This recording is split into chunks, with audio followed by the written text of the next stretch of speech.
Hello, thank you, Leonella and Raffaella and all the group. And we decided to share our space.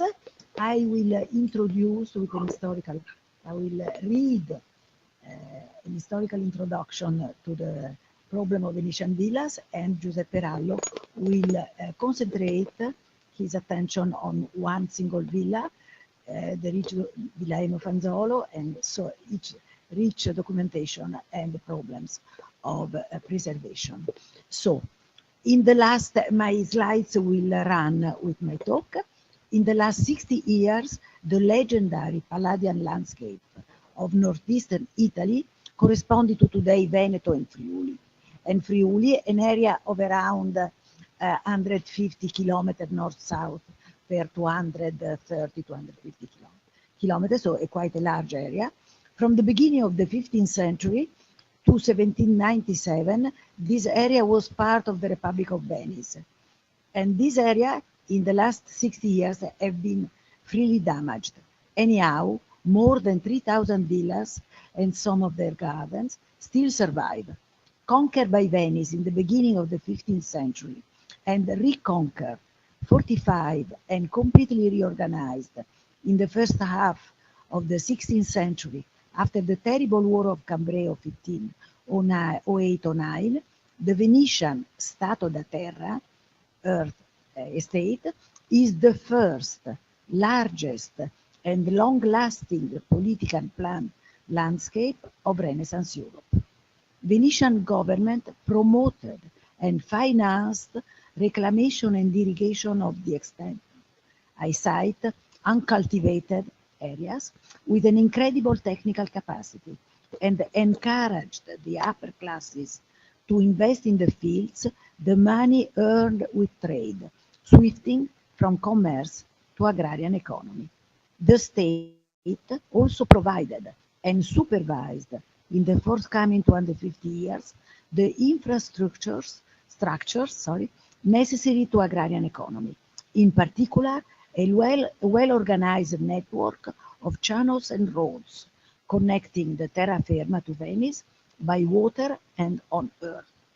The more renowned architects of the Republic, between them Jacopo Sansovino and Michele Sanmicheli, planned buildings joining aristocratic accommodations and functional sections.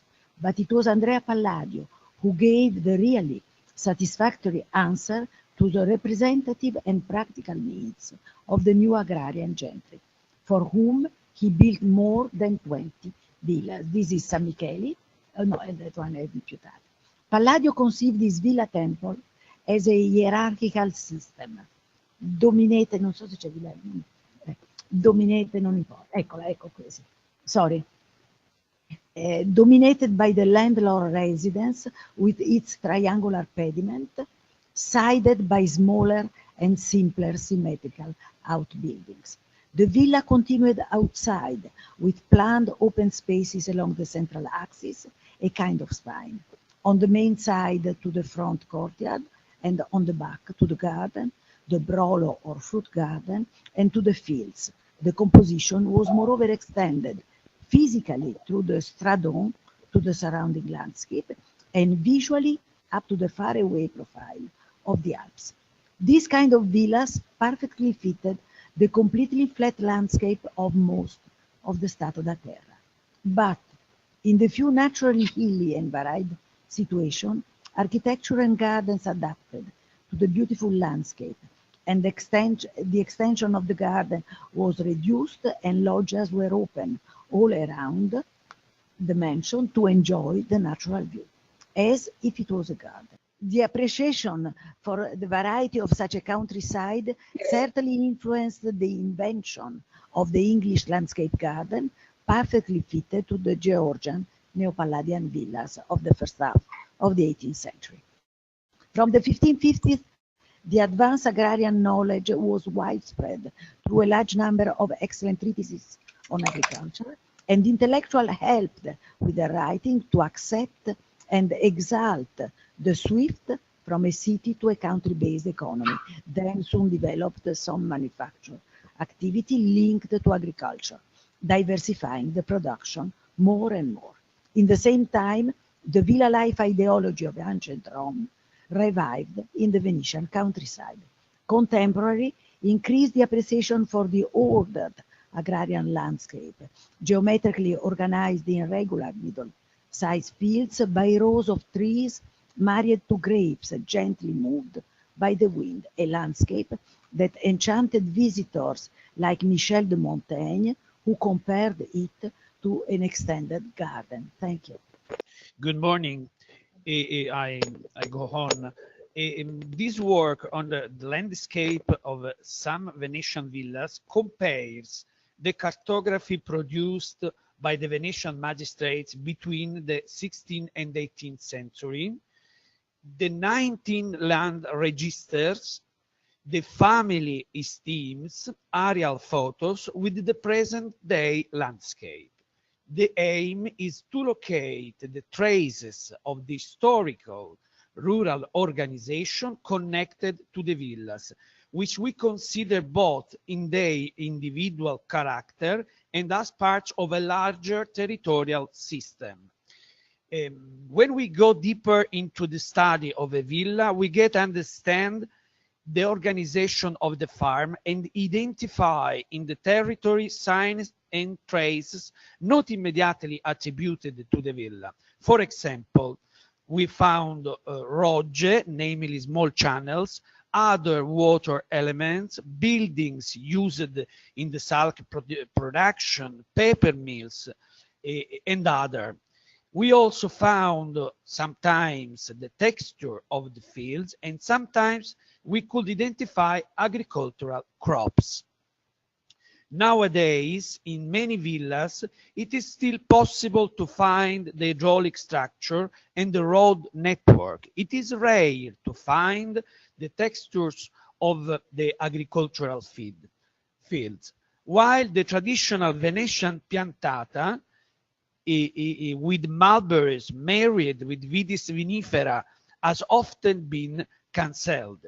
This kind of vine breeding is included from 18 January 2018 in the National Register of the Historic Rural Landscape of the Italian Agricultural Ministry. In particular, in the different areas of the Veneto and Friuli, the villas created a territorial system entirely characterized by the presence of the villas and their various components. This research action on the villas rural landscape permit us to implement safeguard and conservation activities such as to enlarge the areas subject to protection that we now consider monuments, the rural landscape, in the same way as the architecture and decoration. This has already been implemented for the Palladian sites for the moment, but we have the intention to proceed for the other important villas in Veneto. The aim is to safeguard not only the beautiful view or in general the visual aspect, but to introduce a new concept of protection directed to maintain the historical territorial structure of the villa and its agricultural landscape. In particular, family esteems are very important working tools in this research. They exactly illustrate not only the extension of the states, but also its organization and the use of the buildings. This document witnesses sometimes that the same family owned different pieces of land far away from one another, but still run by the same management of the central building. This is the case of Villa Emon that we see now by Andrea Palladio a Fanzolo.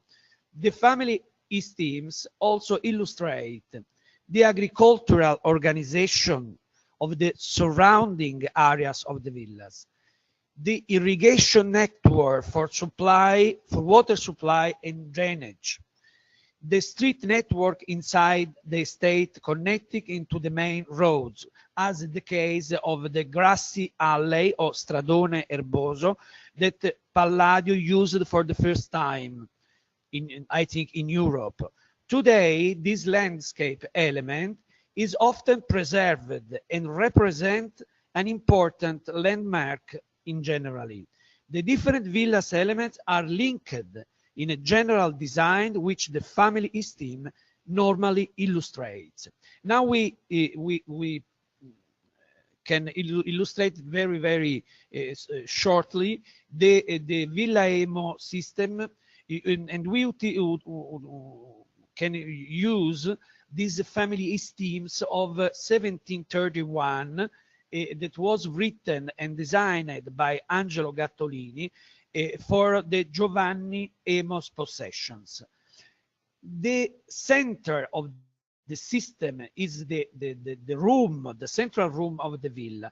The organization of all the states is related to this axis that we can see in these images. This image, this is the central of the villa, and this is the grassy alley that go to the north gate that we see after in specific.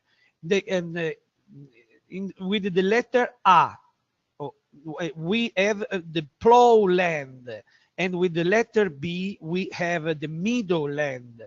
All the north area is surrounded by a wall that divided the central part of the states by the other agricultural land. It is also possible to see the precise site in which the water entered into the fruit garden, that is this fruit garden. And another entrance of the water that is possible now to find in the sites in the actual landscape. These family esteems give us the possibility to have perfect individuation of the water structure and the way in which the water structure goes on in the state and pass through the central part and proceed on the south of the state. It's a little bit complicated, but it's not important in this case. The important is to have a general view of the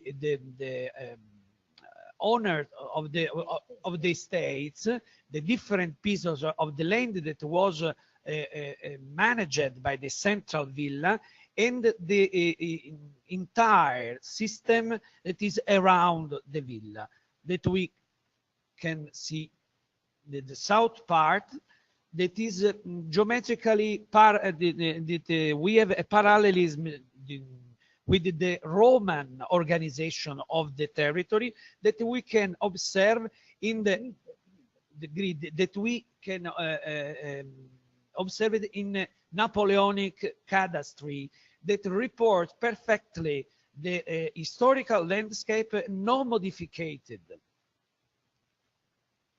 This is a particular, and this is the landscape in the 1960s. Very important before the apposition of a new safeguard condition, the landscape was transformed, and now is in this condition. We have the principal structure, but we lost the secondary texture of the fields. The aim of this research is to protect all the structure that remains in the landscape and that lied with a safeguard motivation, the villas with the entire agricultural and rural landscape. Thank you very much.